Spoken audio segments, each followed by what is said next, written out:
रवि ने कभी शहर से बाहर जीवन नहीं बिताया था। गाड़ियों के शोर, चमचमाती रोशनी के बीच पला बड़ा वो युवक पहली बार किसी गांव में रहने जा रहा था। लेकिन नौकरी तो नौकरी होती है। कॉलेज से ताजा निकले रवि बिना कुछ सोचे समझे कोठारी गांव के एक छोटे से स्कूल में अध्यापक की नौकरी स्वीकार कर ली। बस उसे एक टूटे फूटे गेट के सामने छोड़ गई, जिस पर लिखा था, कोठारी गांव में आपका स्वागत है। उसके आगे कच्ची पगडंडियां गांव में किसी मरे हुए पत्ते की नसों जैसी फैली हुई थी। हवा में मिट्टी और कुछ अजीब सी बसी गंध थी।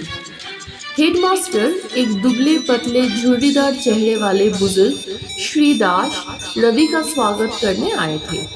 वे उसे स्कूल के पास बने एक छोटे से क्वार्टर तक ले गए। सीधा साधा है पर काफी है, दास बोले। जाने से पहले वे दरवाजे पर रुक गए।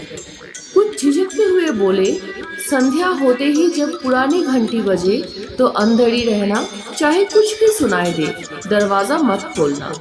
रवि हल्के से हंस पड़ा। उसे लगा ये गांव की कोई अंधविश्वास भरी कहानी होगी, बच्चों को डराने के लिए। स्कूल एक छोटा सा जर्जर भवन था। 2 कमरे और धूल भरा एक मैदान। बच्चे शालीन थे, लेकिन कुछ अजीब तरह से चुप रहते थे। कुछ तो उसे ऐसे घूरते थे जैसे वे कोई राज जानते हो और उसे नहीं पता। पहले कुछ दिन सामान्य बीते, पर धीरे धीरे रवि के भीतर एक बेचैनी घर करने लगी। हर रात जैसे ही सूरज ढलता, गांव की पुरानी घंटी बजती, एक गहरी डरावनी आवाज जिससे उसके कमरे की दीवारें तक हिल जाती। पहली रात उसे दरवाजे पर हल्की दस्तक सुनाई दी। जब उसने दरवाजा खोला, बाहर कोई नहीं था। दूसरी रात वो दस्तक अब खरोचों में बदल गई।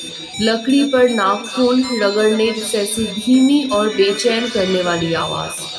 तीसरी रात उसने परछाई देखी। टूटी फूटी खिड़की से स्कूल के मैदान के किनारे एक आकृति खड़ी थी, लंबी, अस्वाभाविक रूप से झुकी हुई, जैसे कोई अदृश्य हवा उसे झुला रही हो। रवि ने दरवाजा बंद कर लिया और रात भर सो नहीं सका। अगले दिन स्कूल में उसने बच्चों की घंटी के बारे में पूछा। बच्चे सहम गए। एक लड़की मीरा ने धीमे स्वर में कहा, वो दूर रहते हैं घंटी से। कौन? रवि ने कांपती हुई आवाज में पूछा। मीरा ने सिर जोर से हिलाया और कुछ नहीं कहा। रवि ने तय किया कि अगली बार घंटी बजने पर वो खिड़की से सब कुछ देखेगा। उसने एक टॉर्च ली और कमरे की बत्ती बुझाकर इंतजार करने लगा। जैसे ही सूरज डूबा, पुरानी घंटी 3 बार बजी, गहरी और डरावनी आवाज में। हवा में एक ठंडक सी भर गई। चांदनी में रवि ने देखा, जंगल से कुछ आकृतियां बाहर निकल रही थी। दर्जनों। वे अजीब तरीके से चल रहे थे, जैसे शरीर पर उनका कोई अधिकार ही ना हो।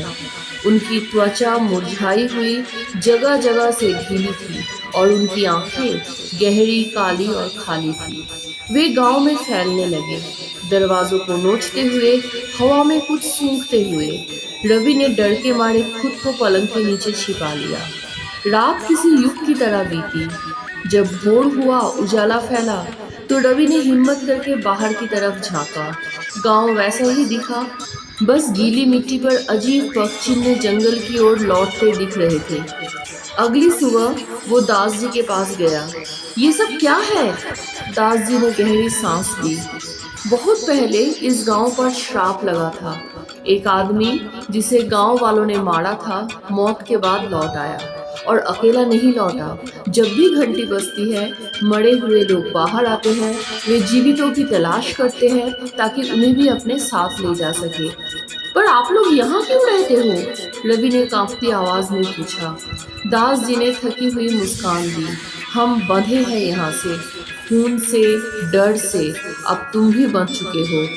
रवि को यह मंजूर नहीं था। उसने तय किया कि वो उसी दिन गांव छोड़ देगा। उसने सामान बांधा और पैदल हाईवे की तरफ जाने लगा। गांव छोड़ते हुए उसकी नजर उस घंटी पर पड़ी। वो अब भी लकड़ी के सड़े गले ढांचे पर झूल रही थी, भारी, काली और भयावह। जैसे ही वो गांव के बाहर पहुंचा, घंटी एक बार फिर बजी। तेज, भारी और चेतावनी देती थी। रवि रुक गया। उसने देखा गांव के लोग उसके पीछे आ रहे थे, लेकिन अब उनके चेहरे अस्वाभाविक रूप से निष्प्राण थे। उसकी त्वचा ढीली थी, राख जैसी, और उनकी चाल धीमी और ठंडी। रवि भागा। वो जंगलों के बीच से दौड़ा, जड़ों और पत्थरों से टकराता हुआ। पीछे से रेंगती आवाजें, सड़कती परछाइयां उसका पीछा कर रही थी। अतः वो सड़क के किनारे गिर पड़ा। एक ट्रक उसके सामने आकर रुका। ड्राइवर, एक भारी भरकम आदमी, चिल्लाया, तू कोठारी गांव से आया है क्या? रवि ने थके स्वर में सिर हिलाया। ड्राइवर का चेहरा उतर गया। जल्दी चढ़। ट्रक हवा से बातें करता हुआ भागने लगा। रवि ने डरते हुए पीछे झांका। पेड़ की आड़ में गांव वाले खड़े थे, घूरते हुए बिना पलक झपकाए। रवि ने ड्राइवर से पूछा, आप गांव में क्यों नहीं गए? ड्राइवर ने कांपती आवाज में कहा, कोठारी गांव? वो तो 3 साल पहले ही जलकर राख हो गया था। वहां अब कोई नहीं रहता। रवि के रोंगटे खड़े हो गए। उसकी मुट्ठी में कुछ ठंडा पड़ा था। उसने देखा, उसकी जेब में एक पुरानी पीतल की घंटी थी, भारी और ठंडी। उसे याद भी नहीं था कि वो घंटी उसके पास कैसे आई। दूर कहीं हवा में एक बार फिर वही गहरी भयानक घंटी गूंजी थी। Please like, share and subscribe.